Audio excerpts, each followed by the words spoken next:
नमस्कार. मराठी विषयाच्या इयत्ता 6वीच्या या तासाला मी आपल्या सर्वांचे स्वागत करते. आपल्या मराठीच्या पुस्तकातील पाठ स्वावलंबन या पाठाचे आपण अभ्यास करणार आहोत. हा पाठ तुम्हाला सेल्फ डायरेक्टेड लर्निंग अर्थात स्व अभ्यासासाठी दिलेला आहे. तर सुरुवात करूया. धडा 6वा स्वावलंबन. पृष्ठ क्रमांक 32. एक छोटेसे गाव होते. तिथे मालती नावाची गरीब मुलगी राहत होती. ती 5व्या वर्गात शिकत होती. तिची आई शाळेजवळच पेरू, चिंच, गोळ्या विकायला बसत असे. त्या पैशावरच मालती व स्वतःचे भरण पोषण करत असे. मालतीने खूप शिकावे, मोठे व्हावे असे तिला वाटत असे. मालती ही गुणी मुलगी होती. ती दररोज शाळेत जात असे, मन लावून अभ्यास करत असे, नंतर आईला घर कामातही मदत करत असे. एक छोटा सा गांव था जहां पर ये मालती नाम की लड़की जो बहुत ही गरीब है वो रहती थी. 5वीं कक्षा में पढ़ती थी. उसके ही स्कूल के सामने उसकी माँ अमरूद, इमली ऐसी बहुत सारी चीजें बेचने के लिए बैठती थी. उनसे मिलने वाले पैसों पर उनका घर चलता था. मालती के मम्मी को हमेशा लगता था कि मालती ने बहुत पढ़ना चाहिए, बड़ी होनी चाहिए, नाम कमाना चाहिए. वैसे मालती भी बहुत अच्छी लड़की थी. वो हर रोज स्कूल जाती थी, मन लगाकर पढ़ती थी. पढ़ाई खत्म होने के बाद, पढ़ाई करने के बाद वो अपने मम्मी को, माँ को घर के काम में भी मदद करती थी. तो ये स्टोरी है, ये कहानी है एक लड़की की और उसके मम्मी की. लड़की का नाम है मालती. ही छोटीशी मुलगी ही आपल्याला आज स्वावलंबनाचा धडा शिकवणार आहे. ते कसं ते पुढे पाहूया. एकदा मालतीची आई आजारी पडली. आईला उठता येत नव्हते. मालती धावत शेजारच्या डॉक्टरांकडे गेली.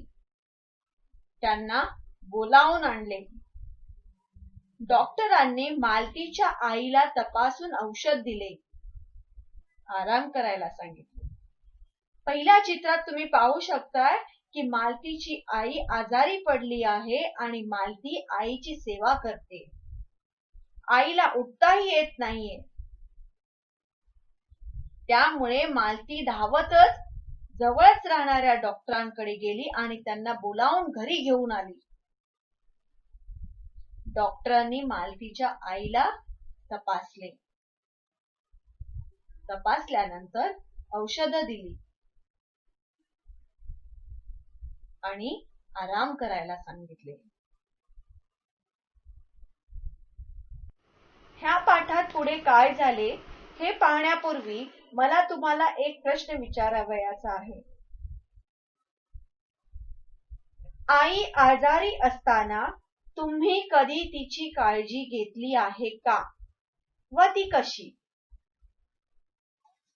जर तुमचे उत्तर हो असेल तर तुम्ही आई आजारी असताना तिची कशी काळजी घेतली ते सुद्धा सांगायचे आहे.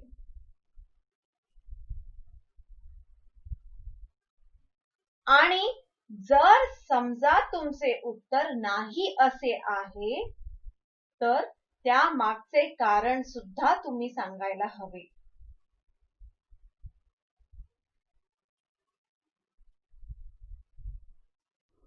मालतीला वाटले आता कसे होणार?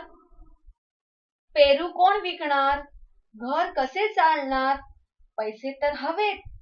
म्हणून आई नको म्हणत असतानाही दुसऱ्या दिवशी मालती पेरू चिंच गोळ्या घेऊन निघाली. चौकात जाऊन पेरू विकायला बसली. पेरू चिंच लवकर विकली जावी म्हणून ती ओरडू लागली.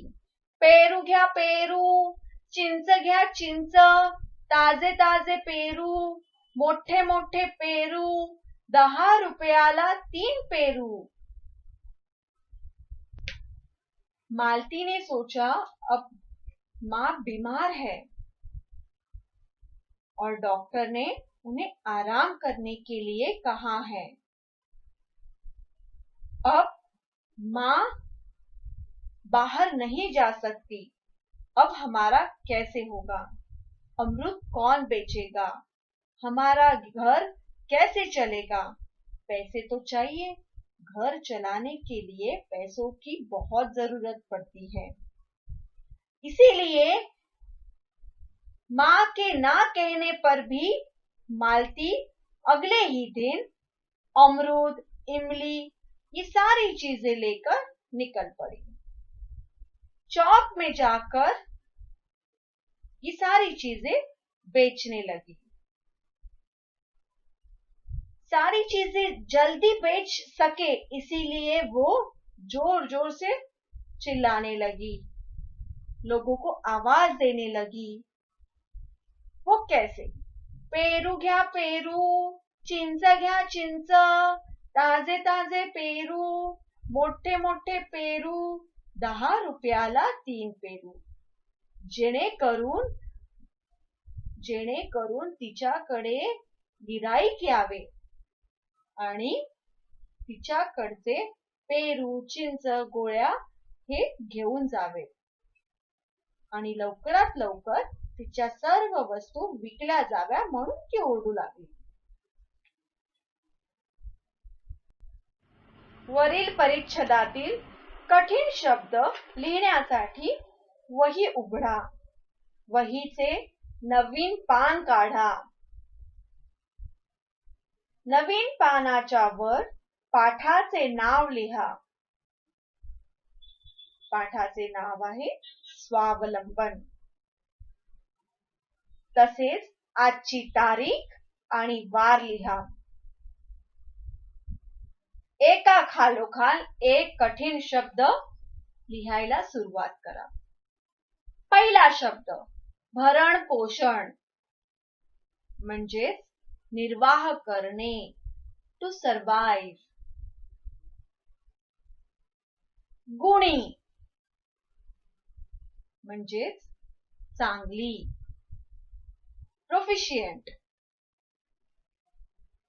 आजारी, तब्येत ठीक नसणे, सिक, नॉट वेल.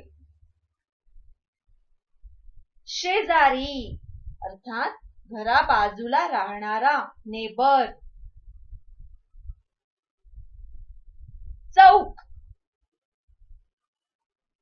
अर्थात मंडी, जहां पर अलग अलग चीजें बेचने वाले लोग इकट्ठा होते हैं. पार्कयार्ड. विकणे अर्थात विक्री करणे, टू सेल.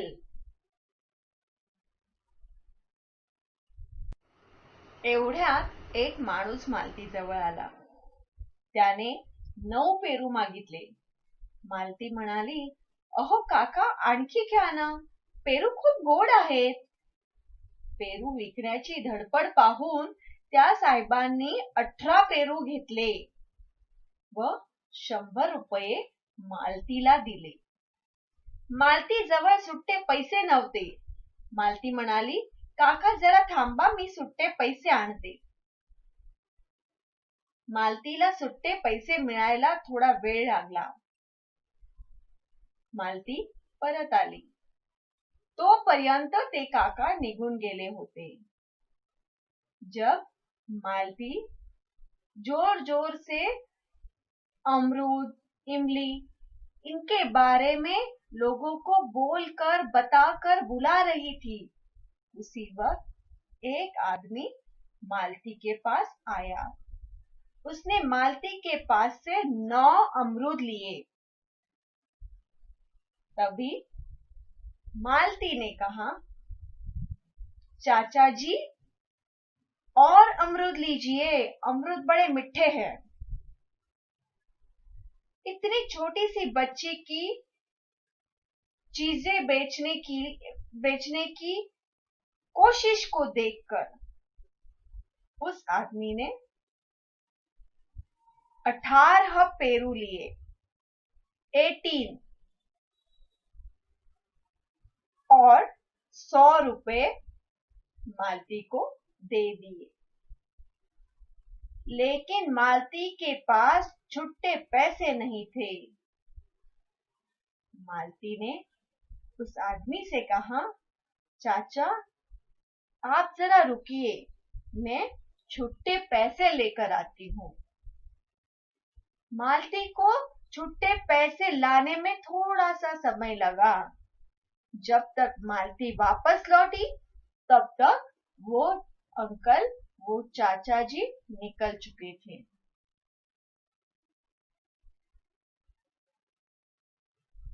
अब आगे क्या होता है, आता पुढे काय होणार, ह्या गोष्टी पुढे काय होते ते आपण पुढच्या परिच्छेदात पाहूया। सायंकाळी घरी आल्यावर मालतीने आईला सगळी हकीकत सांगितली। आई म्हणाली, मालती, ते साहेब पुन्हा दिसले तर त्यांचे पैसे त्यांना परत कर। कोणाचेही फुकटाचे पैसे घेऊ नये, नेहमी कष्ट करूनच घ्यावे। आता दररोज मालती पेरू, चिंच विकण्यासाठी चौकात जाऊ लागली। त्या दिवशीचे काका दिसतात का म्हणून पाहू लागली। 4-5 दिवसानंतर ते काका घाईघाईने समोरून जाताना तिला दिसले। मालतीने त्यांना आवाज दिला, अहो काका थांबा, तुमचे त्या दिवशीचे पैसे तुम्ही न घेता तसेच गेलात। जब मालती सारे अमरूद और इमलियां बेचकर घर पर लौटी, तब उसने अपनी मम्मी को, अपनी माँ को सारी चीजें, सारी हकीकत बताई।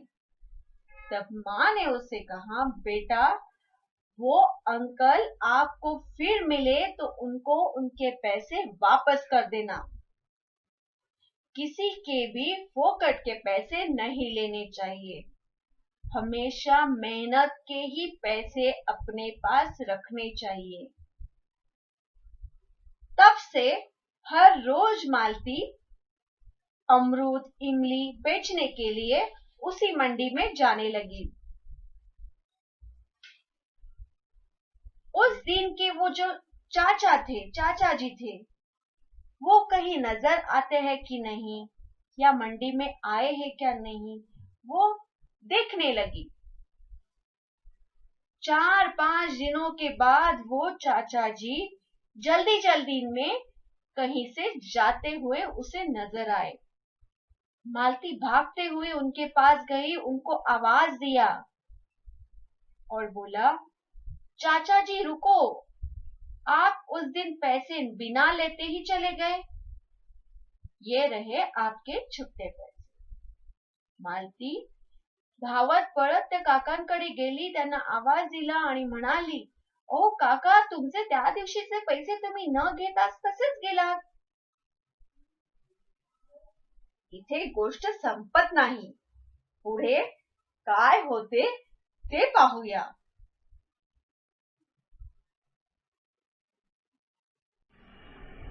त्या मुलीचा इमानी स्वभाव काकांना फार आवडला। ते कौतुकाने म्हणाले, राहू दे, तुला बक्षीस म्हणून। तोच मालती म्हणाली, काका, माझी आई म्हणते फुकटचं घेऊ नये, कष्टाचंच खावं, म्हणून हे रुपये मला नको, असे म्हणत मालतीने काकांच्या हातात पैसे दिले आणि परत पेरू विकायला जाऊन बसली. काका तिच्याकडे कौतुकाने पाहतच राहिले.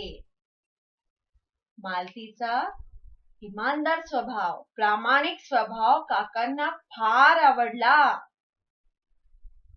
ते कौतुकाने म्हणाले, उन्होंने मालती को अप्रिशिएट किया और बोला, रहने दो, ये पैसे बख्शिश के तौर पर अपने पास रखो. जेव्हा काका म्हणाले, राहू दे, तुला बक्षीस म्हणून हे पैसे तुझ्याचकडे ठेव, तेव्हा मालती म्हणाली, नाही काका, माझी आई म्हणते फुकटचे पैसे कोणाकडूनच घेऊ नये, नेहमी कष्टाचंच खावं, म्हणून मला तुम्ही दिलेले हे पैसे नकोत. असे म्हणून मालती पुन्हा आपल्या मंडीकडे परतली आणि पुन्हा पेरू विकायला लागली. तेच काका तिथेच उभे राहून तिच्याकडे कौतुकाने पाहतच राहिले. त्या काकांना सुद्धा मालतीने स्वावलंबनाचा धडा शिकवला. त्या काकांना सुद्धा जाणवलं की ही मुलगी प्रामाणिक आहे, इमानदार आहे. त्यामुळे त्या काकांना मालतीचे कौतुक वाटले. आपण सुद्धा मुलांनो, आपण सुद्धा नेहमी स्वावलंबी असावे. स्वावलंबी म्हणजे मेहनत करून पैसे कमवावे. कोणी दिले म्हणून घ्यायचे नाही.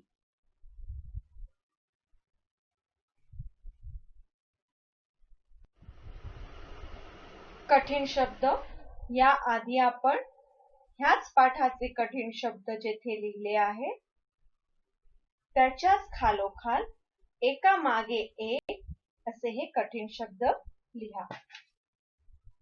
धडपड अर्थात खटाटोप, टू स्ट्रगल. सुट्टे पैसे म्हणजेच उरलेले पैसे, चेंज. हकीकत, वास्तव, रियालिटी. फुकट, निःशुल्क याने फ्री. इमानी अर्थात प्रामाणिक, मीन्स सिन्सियर. स्वभाव अर्थात वृत्ती, मतलब नेचर. कौतुक अर्थात प्रशंसा, अप्रिसिएशन. बक्षीस, इनाम, रिवॉर्ड. तर आज आपण स्वावलंबन हा पाठ शिकलेलो आहोत. या पाठाचे प्रश्नोत्तर आपण दुसऱ्या व्हिडिओमध्ये बघणार आहोत. तोपर्यंत धन्यवाद.